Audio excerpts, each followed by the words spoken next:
Welcome to சுடு தண்ணி. இன்னைக்கு நம்ம வீடியோவில் இந்த சம்மர் சீசனுக்கு ஏற்ற மாதிரி மசாலா மோர் எப்படி பண்ணுறதுன்னு பார்க்கலாம். இதோட இன்க்ரீடியன்ஸை நான் டிஸ்கிரிப்ஷன் பாக்ஸில் கொடுக்குறேன். இப்போ வாங்க சேர்ந்து சமைக்கலாம். ஃபர்ஸ்ட் இதுக்கு நான் 1 கப் தயிர் எடுத்திருக்கேன். இதை ஒரு பாத்திரத்தில் சேர்த்துக்கலாம். இதோட ஃபஸ்ட்டு 1/2 கப் தண்ணி சேர்த்துட்டு நல்லா கடைஞ்சி எடுத்துக்கலாம். நீங்கள் விஸ்க் யூஸ் பண்ணலாம், அப்படி இல்லாட்டி மத்து இருந்துச்சுன்னா நீங்கள் அதை யூஸ் பண்ணி கூட நம்ம கடைஞ்சிக்கலாம்.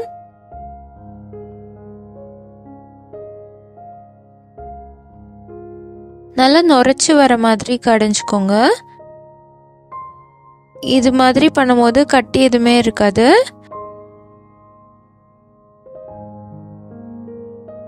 இப்போ இது ரெடியாக இருக்கு, இது இருக்கட்டும்.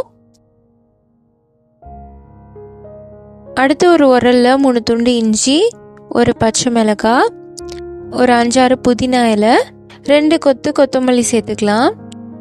இதோட வாசம் தெரிகிற மாதிரி தான் இருக்கணும். ரொம்ப கம்மியாகவும் இருக்கக்கூடாது, ரொம்ப அதிகமாகவும் சேர்த்துடக்கூடாது. இது நல்லா தட்டி எடுத்துக்கோங்க. இந்த மாதிரி மசாலா மோர் பண்ணும்போது அரைக்கிறத விட இந்த மாதிரி தட்டி எடுத்தால் அதோட ஃப்ளேவர் நல்லாயிருக்கும். ஃபஸ்ட்டு கொஞ்ச நேரம் தட்டும் போது இது இலையாக தெரியும், அதுக்கப்புறம் நல்லா நசுங்கி வந்துடும். அதனால் ஒரு 5 நிமிஷம் இந்த மாதிரி தட்டிக்கோங்க. இப்போ பார்த்தீங்கன்னா இது நல்லா மையாக ரெடி ஆகிடுச்சு. இந்த அளவுக்கு இருந்துச்சுன்னா போதும், நம்ம கடையும் போது நல்லா மிக்ஸ் ஆகிடும். இப்போ இதை நம்ம செஞ்சு வச்சுருக்க மோரில் சேர்த்துடலாம். இதோட 1/2 டீஸ்பூன் சாட் மசாலா, 1/2 டீஸ்பூன் உப்பு சேர்த்துக்கலாம். நான் இன்னைக்கு பிங்க் சால்ட் சேர்த்துருக்கேன், நீங்கள் நார்மல் டேபிள் சால்ட் கூட சேர்த்துக்கலாம்.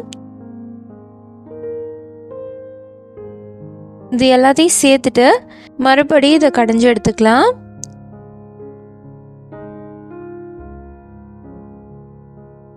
இந்த மாதிரி நல்லா மிக்ஸ் ஆனதுக்கு அப்புறமா இதில் மறுபடியும் 1/2 கப் தண்ணி சேர்த்துக்கிறேன்.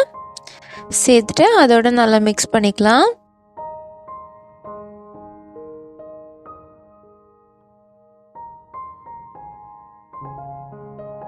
நல்லா நுரைச்சி வந்துருச்சு பாருங்க, இந்த மாதிரி வரணும்.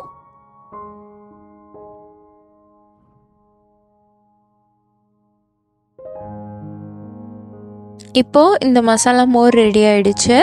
அந்த இலையெல்லாம் எதுவுமே தெரியாது, நல்லா மிக்ஸ் ஆயிருக்கும்.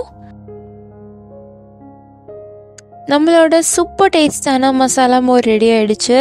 டெய்லி இதை கண்டிப்பாக 1 கப் எடுத்துக்கோங்க, உடம்புக்கு ரொம்ப ரொம்ப நல்லது, குளிர்ச்சியும் கூட. ஸோ இதை நீங்கள் ட்ரை பண்ணி பார்த்துட்டு எப்படி இருந்துச்சுன்னு சொல்லி கமெண்ட்டில் சொல்லுங்கள். இந்த வீடியோ உங்களுக்கு பிடிச்சிருந்தா லைக் பண்ணுங்கள், சுடு தண்ணி சேனலை சப்ஸ்கிரைப் பண்ணுங்கள். தேங்க்யூ.